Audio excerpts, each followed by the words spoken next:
César Azabache está con nosotros, abogado, y nos cuenta la trascendencia de estas revelaciones y sobre todo, recordemos que todas las acciones que se toman para encubrir, interferir o malograr una investigación pueden ser consideradas obstrucción a la justicia y esto tiene serias consecuencias para los investigados. César, ¿cómo estás? Gracias por acompañarnos. Muy buenos días. Patricia, muy buenos días. A las órdenes.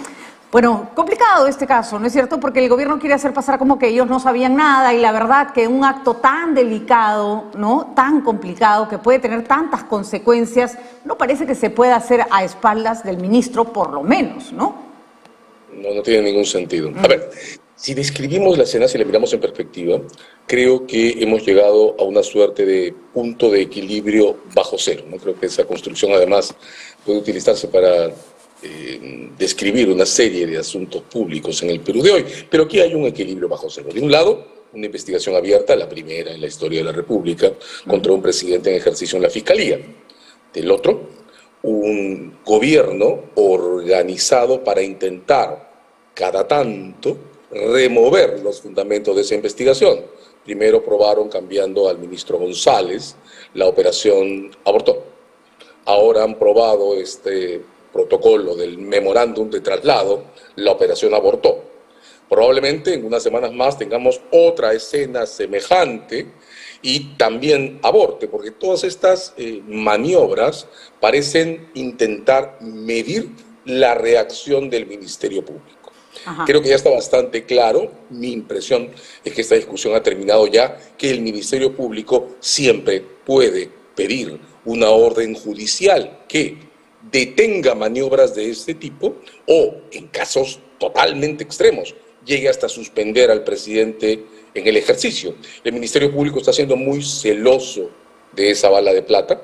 Mi impresión es que ahora, por ejemplo, creo que no han reaccionado formalmente porque ninguno de estos papeles ha sido notificado al Ministerio Público, ni las investigaciones, ni este memorándum, pero la bala de plata está ahí, en la posibilidad de tener una orden judicial contra el presidente Castillo. Cada vez creo que el gobierno nota que ese escenario se puede activar, retroceden. La pregunta es cuánto va a soportar la tensión de este equilibrio bajo cero en adelante. Cuando se resbalan los personajes más allá de estos intentos con contención y pasando la frontera provoquen un desenlace judicial en forma, ¿no? Da la impresión que con este caso sintieron que se habían pasado de la raya, ¿no? Porque como que recularon un poco asustados. Y la pregunta es, sí, esto es una, como tú dices, César, están midiendo fuerzas, están haciendo esta especie de jaloneo, pero en cada acción que toma el gobierno central, en cada acción que se toma desde los ministerios, en cada acción que se toma desde cualquier instancia sobre la que el presidente Castillo tenga alguna injerencia, está complicando seriamente su situación. O sea, es un juego demasiado riesgoso. ¿Por qué el abogado del señor Castillo el doctor Espinosa estaría jugándose estas cartas tan complejas? Bueno, yo no sé si es el abogado Espinosa el que se juega estas cartas. Mi impresión es que este es un teatro en el que hay varias manos, ¿no? De acuerdo. Recordemos la escena de la fuga de la hija cuñada del presidente, la esconden en Palacio, creo que eso ya obvio, lo demostró la Fiscalía, y luego la entregan. En el medio de eso renunció el abogado de Castillo, ¿no? Y se dice además, César, que los trascendidos eran que dijo, si no la entregan, ¿no es cierto?, yo no sigo defendiendo, ¿no? El trascendido es que la razón de esa renuncia de horas fue la decisión de entregar a la hija del presidente. Aquí se lanza el memorando, desde un lado, la policía, y luego el ministro sale a desmentirlo. Se han abierto 2 investigaciones contra el coronel Colchado, que no nos sorprenda que en algunas semanas más una de las 2 se cierre antes que la defensa de Colchado presente el amparo que Luciano López, uno de los 2 abogados comunaldos, ha anunciado están preparando. Entonces sí, yo creo que hay un acomodo permanente por debajo del nivel cero de equilibrio, un acomodo en la tensión en el que, sobre todo desde el gobierno, se está tratando de medir hasta dónde la Fiscalía puede llegar. Pero coincido contigo, ese tipo de escenarios, los equilibrios bajo cero, los que se fundan en la tensión, no son sostenibles en el tiempo. Creo que hay varias cosas que considerar. La primera es cuál es el mensaje que nos da el gobierno en este tipo de maniobras, cuál es el producto que está vendiendo a la comunidad, a sus electores o a sus clientelas, mostrando esta especie de vocación de permanencia tensa en el cargo para seguir haciendo lo mismo. Creo que la escena se lee completa solo si vemos que en el transcurso de esta semana, por ejemplo, y no se ha discutido demasiado, salió un anuncio sobre la paralización de acciones de erradicación de coca. Creo que esta escena hay que mirarla al mismo tiempo, viendo cómo se reproducen las tensiones en el frente legal del presidente y cómo al costado se multiplican las concesiones a las clientelas electorales del presidente.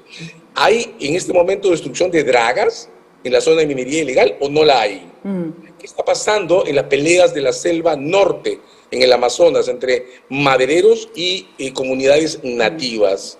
¿Qué está pasando en el transporte informal urbano en Lima? Me da la impresión que estamos en una escena, Patricia, en la que de un lado el presidente lanza como mensaje su capacidad para sostenerse en esta delgada línea de tensión con el Ministerio Público, mientras al mismo tiempo sigue confirmando que es un agente capaz de sostener a su clientela en base a acuerdos de restricción de acciones regulatorias del Estado y en base a la permanente continuidad de los esquemas de corrupción en el Ministerio de Vivienda y en el Ministerio de Transportes. ¿Cuánto de eso, César, es manejo político, si quieres, o politiquero, abusivo, populista, y cuánto de eso puede empezar a configurar otros delitos? Bien, yo creo que esto ya va más allá de los delitos, ¿no? Mi impresión es que lo que estamos viendo es la conformación de una manera de gobernar que se ha gestado en los últimos 20 años, creciendo desde determinadas municipalidades hacia los gobiernos regionales, hacia el Congreso y ahora hacia la Presidencia de la República. Repara, por favor, Patricia, en dos escenas. Las investigaciones contra gobernadores regionales de tiempos de Humala. Hubo cerca de 8 o 10, no solo Alba, gobernadores regionales, Santos también, que fueron intervenidos por hacer en las regiones lo que Pedro Castillo está haciendo en Palacio de Gobierno. Exactamente. Mira luego, perdóname, pero mira luego la escena del caso Mamani, en la que, en una actitud distinta, desde arriba hacia abajo, Pedro Pablo Kuczynski orquestó un proceso de compra de votos a cambio de darle acceso a un sector del fujimorismo, los aliados de Kenji Fujimori, para hacer esto que Castillo está haciendo de Palacio de Gobierno. En esa escala de tiempo es la primera vez que este esquema clientelista de manejar la política logra saltar hasta Palacio de Gobierno directamente. De modo que ya no se trata de concesiones para negociar, ahora se negocia de Palacio. Además, en el caso, por ejemplo, de Pedro Pablo Kuczynski, simplemente describiendo los hechos, se trató de promesas más o menos generales. Además era Kenji el que las ofrecía porque él había hablado con PPK, ¿no? Si quieres era, por supuesto, grosero, pero tenías un escenario en el que todavía todo se manejaba, podría haber sido hasta bluff de Kenji, ¿no es cierto? En el caso de Castillo lo tenemos anunciándolo desde las plazas, lo tenemos haciendo uso y abuso del poder en beneficio propio, con todos los ministros a su disposición. A mí me impresiona gente como Curburneo, por ejemplo, ¿no es cierto? Que anuncia bonos, y anuncia esto, y anuncia lo otro, y yo digo, ¿esto tiene algún sustento técnico o simplemente se trata de mantener contento, lo menos molesta a la gente para que haya apoyo popular? Estamos ante a mí esto de verdad sí me hace acordar cada vez más a las prácticas del fujimontesinismo en el uso del poder, con torpeza, con mucho más, perdón el término, chabacanería, de una manera mucho más burda, pero hay mucho el amedrentamiento, el uso del poder, el poner todo el aparato del Estado en función de tus propios intereses y de tu defensa. Eso lo veíamos así de grosero desde los 90. ¿O me equivoco, sí, César? Sí, en términos de intensidad, es decir, del uso del poder como un vehículo privado de de conservación de puestos, sí, ese es el ciclo más grave de corrupción, creo, como tú, desde finales de los 90. De varias maneras, creo que la semejanza que haces tiene o denota una cosa adicional, y que igual que en los 90, estamos en un fin de ciclo. E igual que en los 90, no sabemos a dónde vamos. La diferencia, sin embargo, es mi impresión, que por lo menos en la transición teníamos un colectivo político que tenía una idea de hacia dónde salir. Y esto es lo que creó toda la narrativa de acuerdos alrededor de la transición de Paniagua. También hay que decir que este final del ciclo, porque estoy entre quienes creen que el ciclo que comenzó el 2000 ya ha terminado, muestra los enormes vacíos que se generaron en esa transición. Odebrecht creció en estos 20 años. Esto que estamos viendo como forma de usar los gobiernos en términos clientelares es un proceso que se inició durante este ciclo de 20 años y ahora nos está estallando delante. ¿Dónde estamos ahora? En una enorme paradoja, entonces, entre un modelo o una forma de hacer las cosas que instala el clientelismo en Palacio de Gobierno sin cortapisas, sin narrativas políticas que le respalden, y al costado una reserva de institucionalidad concentrada en el Ministerio Público, con bemoles sin duda, pero concentrada en la Fiscalía. De modo que en este instante, Patricia, creo que el gran dilema moral, en términos de moral pública que tenemos, es que nuestra institucionalidad tiene que construirse desde la ética del castigo. Y eso también va a tener consecuencias sobre nosotros. De modo que el problema, Patricia, es hacia dónde estamos yendo, cómo contenemos esta especie de explosión cancerígena del clientelismo en el gobierno, cómo nos hacemos cargo de la construcción de una ética pública desde las fiscalías y cómo entonces generamos islas institucionales que nos permitan sostenernos en medio de esta historia que no tiene en este instante un punto cierto de arribo. Además, hay varias diferencias con los 90. El flashback en situaciones es lo que a mí me pone los nervios de punta, pero gracias a Dios, a pesar de que tenemos un Congreso pusilánime, ¿no es cierto? No es un Congreso estrictamente tomado por Castillo como lo era el Congreso fujimorista, y creo que la garantía más interesante es que Poder Judicial y Ministerio Público, con sus bemoles, como dices, César, son instituciones que todavía gozan de independencia, cosa que no hubiéramos soñado en los 90, ¿no? Eso no existía ni por asomo. Ahora, César, ¿alguna consecuencia positiva puede haber de esta suerte como de evidencia en el intento de interferencia de la justicia, en el sentido de que podemos pensar que Harvey Colchado, después de este escandalete que propició el propio gobierno, esté un poco más blindado? Es decir, que cualquier acción que se tome contra él es cada vez más notoria y puede poner al presidente más cerca de un pedido de destitución del cargo.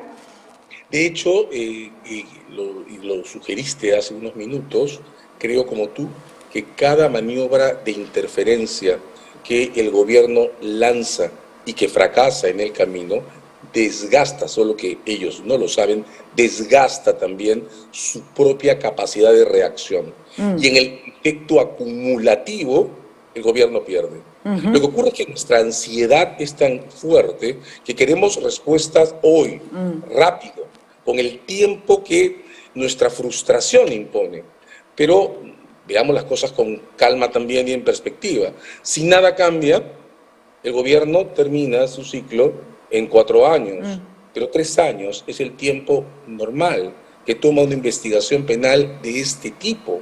Entonces yo no sé si Castillo está notando que más allá de vender su, uso comillas, exitoso modelo resistente de corrupción y permanencia, al final de la historia termina preso. Claro, de todas maneras.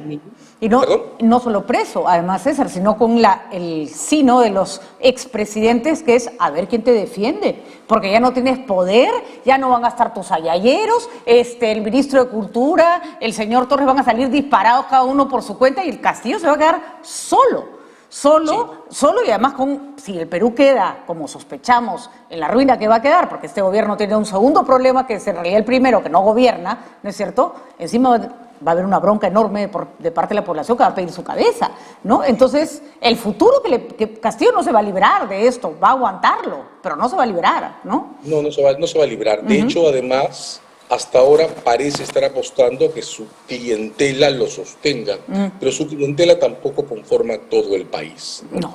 Hay otras frustraciones que se están acumulando más allá de las de Lima, más allá de todos los institucionalismos que podamos enumerar. Está este asunto del cheque para el cáncer. Ay, por Dios, que es un golpea, escándalo, ¿no? pero que además golpea a personas en concreto, madres de familia, niños. Están los conflictos sociales en la selva norte, en el Amazonas, entre nativos y madereros.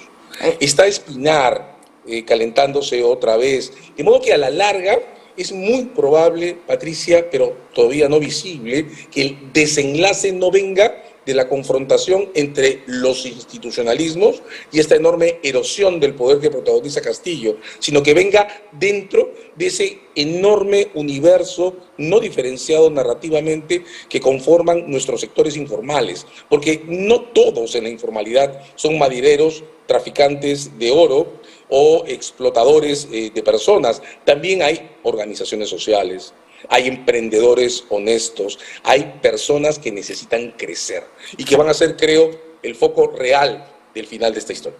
Que sigan subiendo los alimentos nomás y que ya no haya que ponerle a la olla común, que el señor que vende salchipapas en la esquina ya no pueda ponerle ni salchi ni papa a su salchipapa porque todo encarece, efectivamente. Y la falta, por ejemplo, de compra de urea yo creo que está configurando un escenario a un gobierno bastante débil, muy complejo.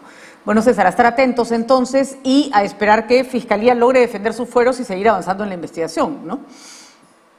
Encantado, las órdenes, sí. Muchas expectativas, muchas cosas que corregir en la Fiscalía, hay que decirlo. Sí, claro. Y, digamos, nuestra confianza en que el Ministerio Público, como el Judicial, tengan en claro que lo que se está jugando en este ciclo son las posibilidades de reconstrucción de nuestras instituciones a partir de ellos.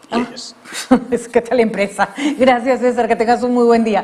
Muchas gracias por haber estado con nosotros.